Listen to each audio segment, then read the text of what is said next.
The test is in 4 parts: Part 1, Part 2, Part 3, and Part 4. Now look at Part 1. Part 1. You'll hear two friends planning an event.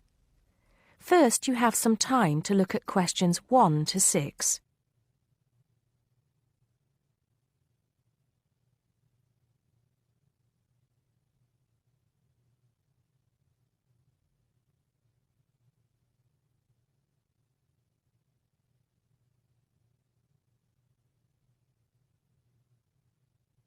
Now we shall begin.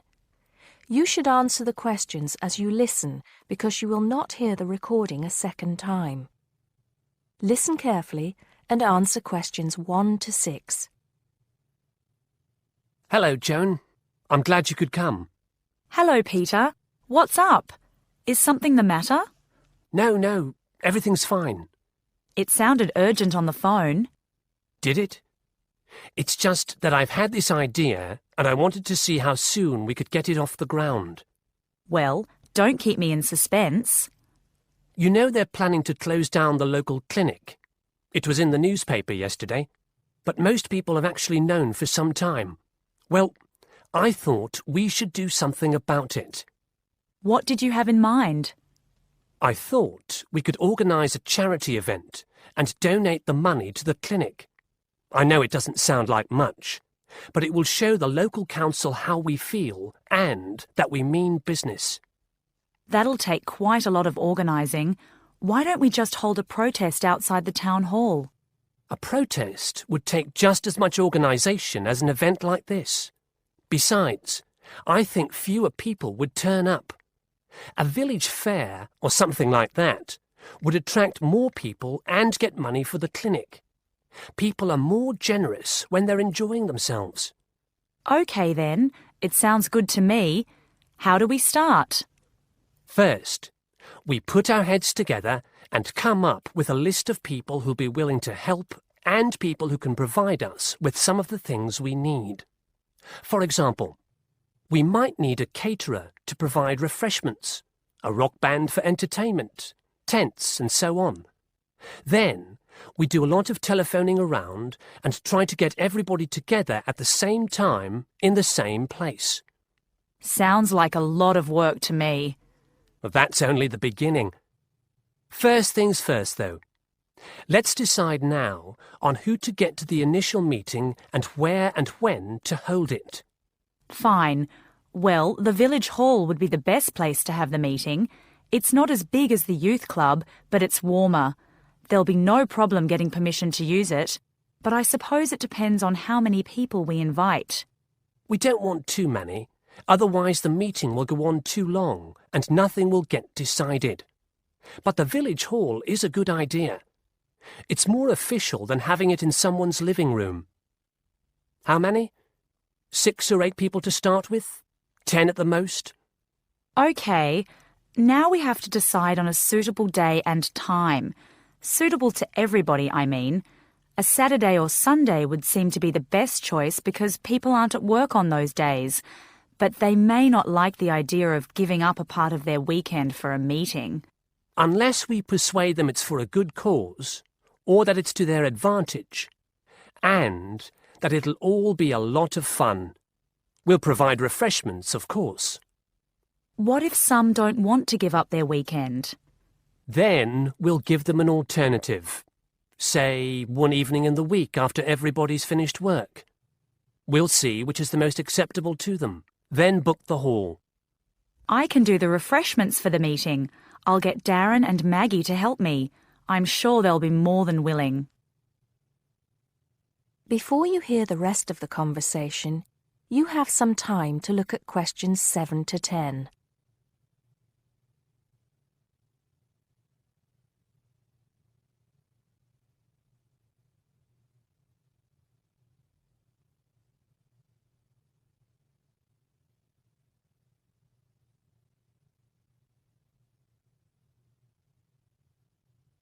Now listen and answer questions 7 to 10. So, what's next on the agenda? A list of who we want at the meeting. Yes, of course. Obviously, we want someone from the clinic. I think Dr. Perkins would be best. He can tell us exactly what the financial situation is there. You know, how much money it takes to keep the place running, and how important it is for the community to have the clinic. The vicar too. He can rally lots of support. And Mr. Sims, our Member of Parliament. He is very busy, but I think I can persuade him to come, or get his wife to persuade him to come. I see her quite a lot socially. That's great. 2 other people I have in mind are Freddie Smith. The journalist? Yes. Well, he's the editor of the local paper now, and might be useful. He might let us advertise for free, and he'll know how to go about getting leaflets and posters printed. That's another thing. We'll need volunteers to put leaflets through people's doors and stick up posters all over the place. We can decide that at the meeting. What about the other person? What other person? You said you had 2 people in mind, Freddie Smith and... Oh, yes, Mr. Gates. Mr. Gates. Do I know him? You must do. He owns Greatfields Farm. We need a large area to hold the fete. Right. So how many have we got then? 7 or 8? There's Dr. Perkins, Mr. Sims, that journalist... Freddie Smith, you mean? Yes, him. And the vicar and Mr. Gates, the farmer. That's only 5. There's you and me. That's 7. That will do for now. Let's start making phone calls. That is the end of part 1. You now have half a minute to check your answers.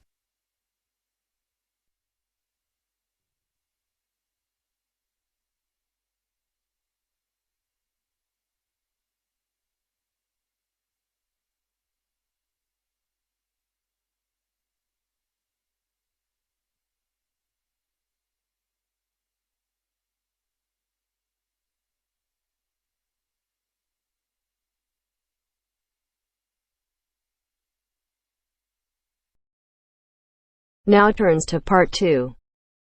Part 2.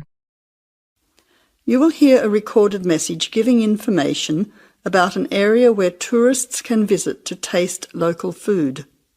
First, you will have some time to look at questions 11 to 13.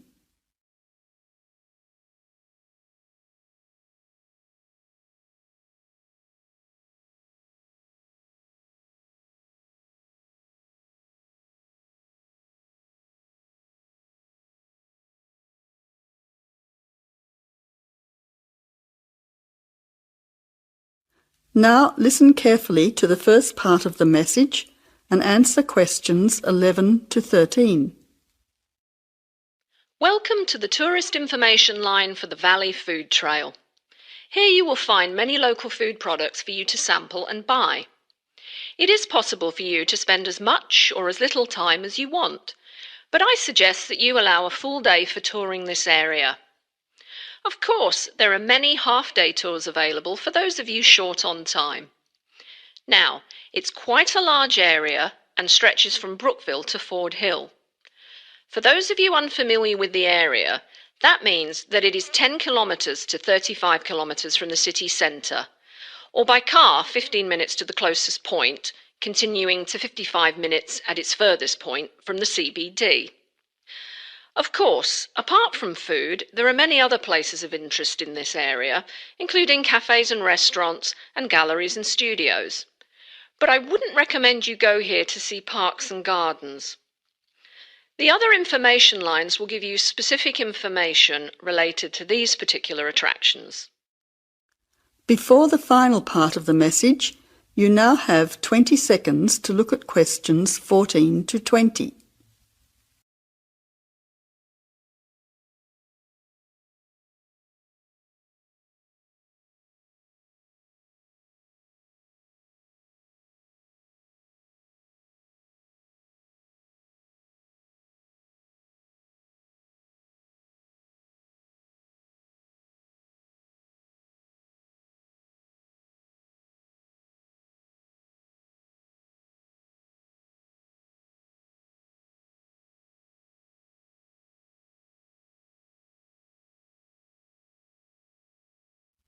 Now answer questions 14 to 20. But let's go back to food. If we begin in Brookville and head north towards Upper Valley in a clockwise direction, passing West Valley on West Road, we cross over Coast Road to come to our first place of interest, Magic Coffee. This is not to be confused with the coffee house, situated opposite on the other side of the valley on the railway line. Magic Coffee is next to the chocolate company, which is on the corner. Just past the ice cream shop on the corner of John Street is the fresh produce shop. A little further north we have reached Ford Hill, where we can start our drive southwards along Great Northern Highway following the railway line. First, we come to the organic market near the corner of Memorial Avenue, and then to Olive Farm opposite Olive Road. Just before we come to the next street crossing, we see the Honey Pot, which is practically opposite the coffee house. There is another chocolate company which sells nougat as well, just nearby. Following the railway line along Great Northern Highway, we return back to Brookville. Now, as I have said previously, if you only have a few hours to spare, there are several places that you shouldn't miss.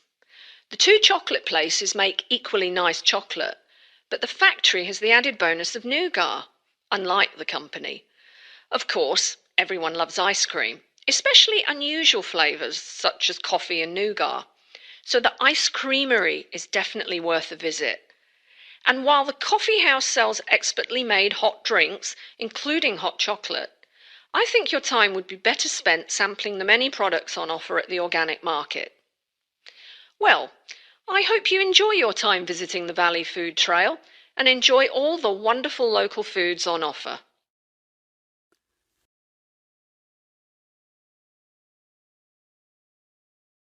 That is the end of part 2. You now have half a minute to check your answers.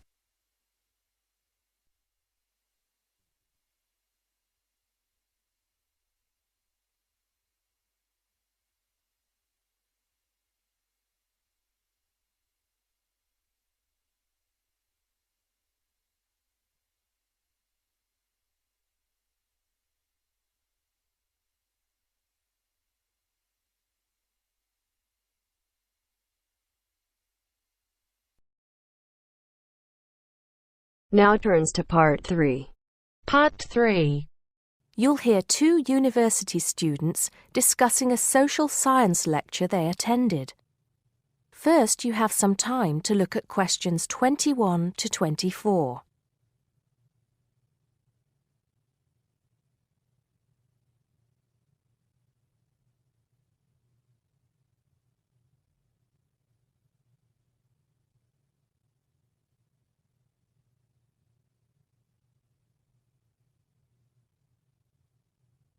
Now listen carefully and answer questions 21 to 24.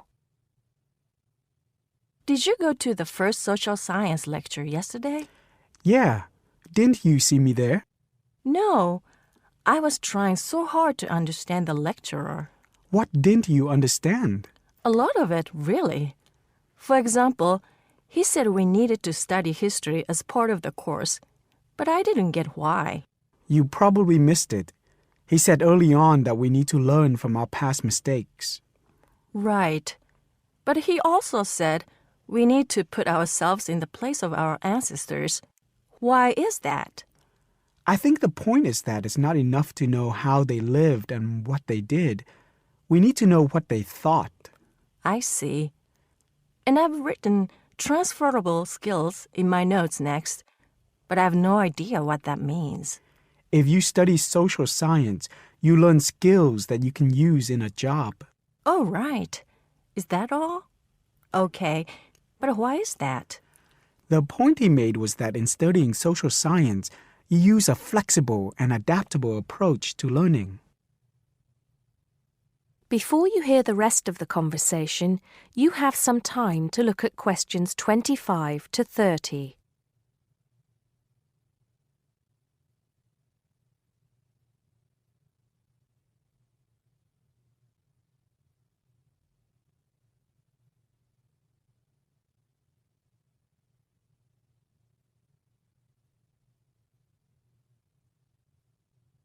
Now listen and answer questions 25 to 30. He also kept mentioning all the other subjects we will need to study as part of the course. I didn't write them all down, did you? Some of them. I think I can make sense of my notes. The first one was anthropology, which he said would cover prehistory and archaeology as well. Okay. Then there's economics. I wrote down that this was not meant to mean that we will spend all our time looking at economic theory, but more that we need to see how humans behave. That's good. I don't think I could handle economic theory. He said something about education too, didn't he? Yeah. He said we'll be looking at how cultural information is handed down from one generation to the next through teaching children. He said we'd be focusing on geography too, but I can't really remember which aspects. Can you? I noted it down, I think. Here we are, yes, particularly in relation to urban planning. It's law that I got confused about. I didn't understand why he linked that to economics. I think he meant that laws affect the way wealth is distributed. That makes sense. Now, what are the science wars? Okay, I did get that. The science wars are about how social science collects information. In sociology and social work, and in social science generally, they can only study patterns of behavior and observe. If you compare that to the way scientists work in physics or chemistry, it's very different because they use specific experiments that can be tested and which give concrete answers. Social studies is often accused of being unscientific. That's all. Okay. But it still looks like a good course, doesn't it? You don't have any regrets, do you? None at all. I'm looking forward to it. That is the end of part 3. You now have half a minute to check your answers.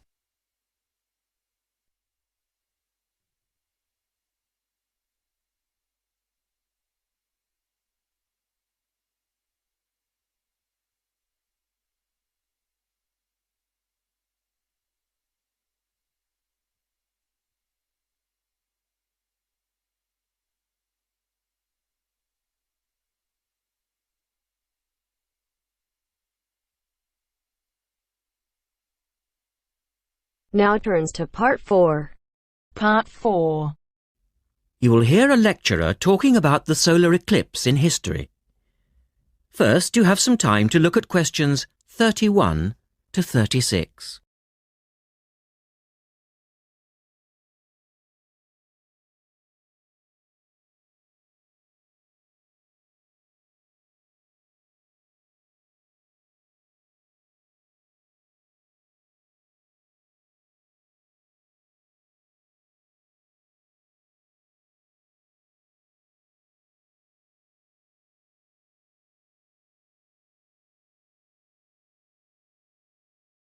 Now listen carefully and answer questions 31 to 36.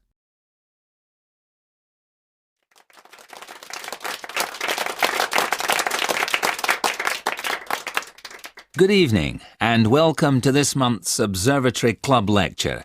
I'm Donald Mackey and I'm here to talk to you about the solar eclipse in history. 1,000 years ago, a total eclipse of the sun was a terrifying religious experience.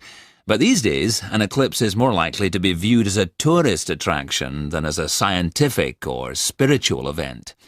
People will travel literally miles to be in the right place at the right time to get the best view of their eclipse.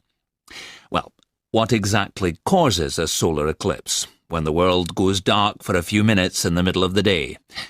Scientifically speaking, the dark spot itself is easy to explain. It's the shadow of the moon streaking across the Earth. This happens every year or two, each time along a different, and to all intents and purposes, a seemingly random piece of the globe. In the past, People often interpreted an eclipse as a danger signal heralding disaster, and in fact the Chinese were so disturbed by these events that they included among their gods one whose job it was to prevent eclipses. But whether or not you're superstitious or take a purely scientific view, our earthly eclipses are special in three ways. Firstly, there can be no doubt that they're very beautiful. It's as if a deep blue curtain had fallen over the daytime sky as the sun becomes a black void surrounded by the glow of its outer atmosphere. But beyond this, total eclipses possess a second, more compelling beauty in the eyes of us scientists, for they offer a unique opportunity for research. Only during an eclipse can we study the corona and other dim things that are normally lost in the sun's glare. And thirdly, they are rare. Even though an eclipse of the sun occurs somewhere on Earth every year or two, if you sit in your garden and wait, it will take 375 years on average for one to come to you. If the moon were any larger, eclipses would become a monthly bore. If it were smaller, they simply would not be possible.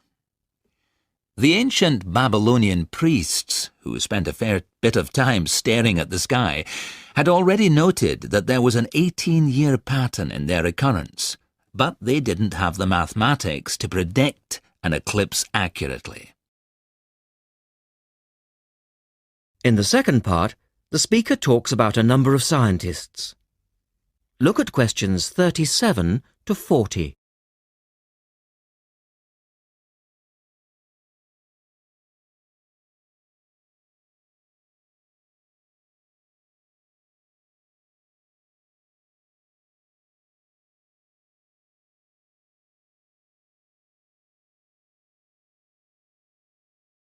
Now listen carefully and complete the table.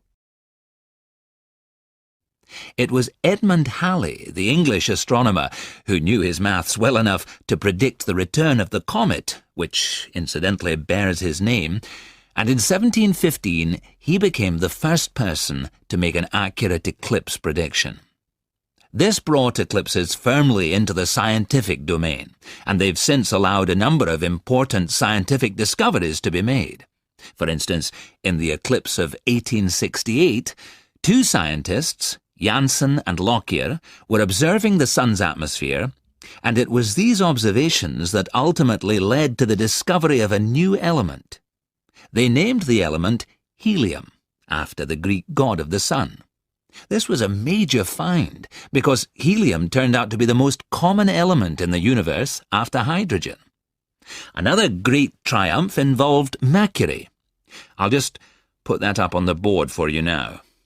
See, there's Mercury, the planet closest to the sun, then Venus, Earth, etc. For centuries, scientists had been unable to understand why Mercury appeared to rotate faster than it should. Some astronomers suggested that there might be an undiscovered planet causing this unusual orbit, and even gave it the name Vulcan. During the eclipse of 1878, an American astronomer, James Watson, thought he'd spotted this so-called lost planet. But, alas for him, he was later obliged to admit that he'd been wrong about Vulcan and withdrew his claim. Then Albert Einstein came on the scene. Einstein suggested that, rather than being wrong about the number of planets, astronomers were actually wrong about gravity. Einstein's theory of relativity, for which he's so famous, disagreed with Newton's law of gravity in just the right way to explain Mercury's odd orbit. He also realized that a definitive test would be possible during the total eclipse of 1919, and this is indeed when his theory was finally proved correct. So there you have several examples of how eclipses have helped to increase our understanding of the universe. And now let's move on to the social aspects, and I think you'll find... That is the end of part 4. You now have half a minute to check your answers.